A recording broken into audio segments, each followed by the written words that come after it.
Alright guys, welcome back into another PGA DFS video. Had the course overview / tournament preview for the American Express. One thing that we know about this course is that, about this tournament is that it's played on 3 different courses through the first 3 rounds. It's played at PGA West, the Stadium course, and that's also going to be the final round 4 host course as well. It's also played on Nicklaus Tournament course, and then La Quinta Country Club. The tournament does take place in La Quinta, California. It is a par 72 course. The length of the course is 7,100. So, it is somewhat lengthy, but, that's kind of around average for the PGA Tour. What we see with this tournament is that it is typically a lower scoring event. The cut itself is normally at right around -8. The last 2 years, it's been -9. So the conditions have been good over the last 4 years, and that could kind of be a contributing factor to that. But regardless, this is a tournament that is really easy to score on. The greens are Bermuda greens, and just looking at style course, it's a resort style course. Just typically easier to score on. This is a full tournament field event. So we'll get into a bigger breakdown in a second here, but real quick, we're going to go over the Sony Open leaderboard recap real quick. So just pulling it up here, rooting interests real quick are going to be Joaquin Niemann, Webb Simpson, Peter Malnati, and Patton Kizzire. If Patton Kizzire or Peter Malnati could really end up going and, potentially winning, just going low for this round 4, that could end up being huge. That would be awesome. Okay. The one unfortunate side for the Sony Open is that it kind of just played like a no-cut event with, I don't want to say bad chalk, but some players that shouldn't have been as high owned as they were ended up making the cut. Ended up barely making the cut by 1 stroke. That really raised the number of 6 for 6 lands from like 10% to around like 30% in cash and like 25% in GPP. So it's kind of unfortunate that I ended up playing like a no-cut event, but still kind of a fun event to be able to go off and like really have a chance with a lot of your builds going into Sunday. So kind of a fun thing. I'm really hoping that Malnati or Kizzire can pull through. That end up being a pretty solid tournament. So let's get into the course breakdown of the American Express. So once again, you do kind of want to take the information here with a grain of salt because it is played across 3 different tournaments. And the only real tournament or course that we get tournament data stats from is PGA West, the Stadium course.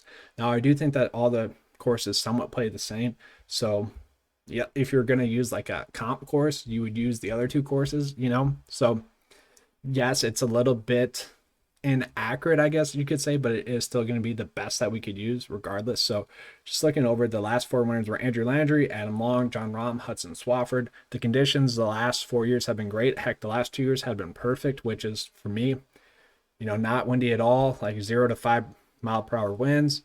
So yeah, been very easy to score in, and we can see the score reflected in that. The cut had been super nice, and then also the winning score very low as well. So we can see it there. It has been trending as an easier course too over the last 4 years. But let's get into kind of the stats of what we can expect. And I did add some more stats on there. So we're going to be looking at the normal stats that we always be looking at, strokes gained stats, and then total driving, ball striking. But I also added on some more stats. Good drive percentage, par 4 scoring, par 5 scoring, scrambling. And then we got the kind of the iron stats, 200 yards plus, 200 to 175, 175 to 150, 150 to 125, and 125 or less. I like that because there are specific tournaments where just a lot of your shots will end up, or majority of your shots will end up in one of those certain ranges there. I think that's going to be a huge factor to you going forward. So we had that as well. But let's just kind of look it over. Just right now, we are seeing that, potentially this could end up being a key stat for us, that 200 to 175, just looking at a blanket statement over the last 4 years based on the players that made the cut. That's kind of been a key stat that we're seeing. Really the majority key stat of all of them. Maybe ball striking. Maybe, well, of course, par 5 scoring and par 4 scoring, but good drive percentage. That's a little bit more of a better indicator than good drive percentage. And that'll be interesting to see which one of bogey avoidance, birdie or better, and birdie to bogey ratio really pop out. So let's sort it here. We'll just do top 25 to start off with, and then we'll go down to top 25, and then we'll kind of sort it year by year as well. So all right, we'll do top 26. Give it some time to process here. Sometimes it takes around 30 seconds or so. There we go.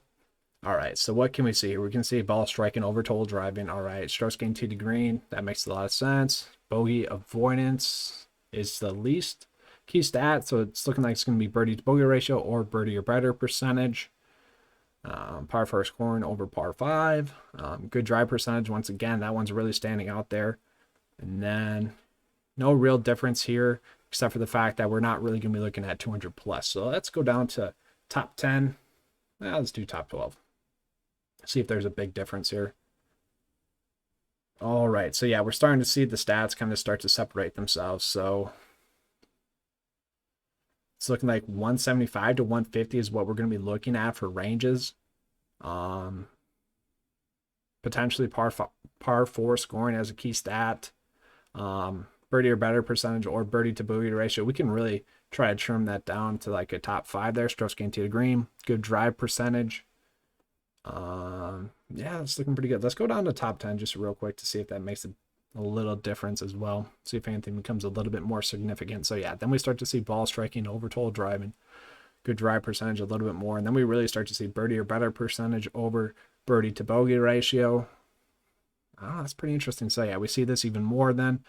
Let's go this sort of year by year by the top 20 and see if there's a big difference here to see really if we are making the correct assumptions there. So yeah, this is where it's a little bit different. So last year we saw players, maybe it was just course layout that week where the tee boxes were up a little bit further, but we saw last year where 150 to 125 really stood out. And we'll just check the other years here to see if that held true or not, you know, see what the difference is. So yeah, 2019, it was more that 175 to 150. Once again, 175 to 150 as a key kind of length. And then really in 2017, that was a key length as well. So yeah, I would favor 175 to 150 as a whole there. I think that'd be the best route to go. Just looking at this, we do see par 4 scoring a little bit more crucial than par 5. Scrambling, sure, but you know, strokes gained putting, we know that. Birdie or better percentage, that's going to be a key stat for us, especially, you know, 2020 and then, yeah, 2019. So really, if the course is playing easy, we want to be focused on birdie or better percentage. So yeah, you know, I think that pretty much sums it up of what I want to be looking at. I mean, we can really tell it graphically as well. We'll just look at it as a whole. Do all the years here real quick. Just based on players that finished in the top 10, this is kind of what we're looking at there. You can really see the difference there. So yeah, for me, what I'm going to be looking at good drive percentage, which kind of a newer stat for me that I'm using. I typically look at driving accuracy or total driving. We'll give that a try. We're going to be looking at strokes gained tee to green, strokes gained approach, strokes gained putting, and then birdie or better percentage are going to be the key stats. If we want to look at a length, we're going to be looking at 175 to 150. But that is the breakdown for this video. I hope you guys enjoyed it, and if you did, please give me a like and subscribe. I do appreciate that. Going to be doing these course preview / tournament overview videos weekly here, so make sure to stop in on the Sundays as well. If you guys are interested in joining 9 to 5 Nation, the link is in the description below. It's $10 a month, and really my goal is to provide the best value for DFS players. So right now, golf, $10 a month for all this content that you guys are getting, you know, the easy cheat sheet that we give you each and every week, as well as the write-up. The model that we had this week had 20 out of the top 25 players make the cut, which was phenomenal, and our top 6 rated players on the player pool ended up making the cut as well. So if you guys want to, definitely check that out. If not, just give me a like and subscribe. I do appreciate that. All right, we're out. Thanks for watching, guys. And as always, let's keep cashing.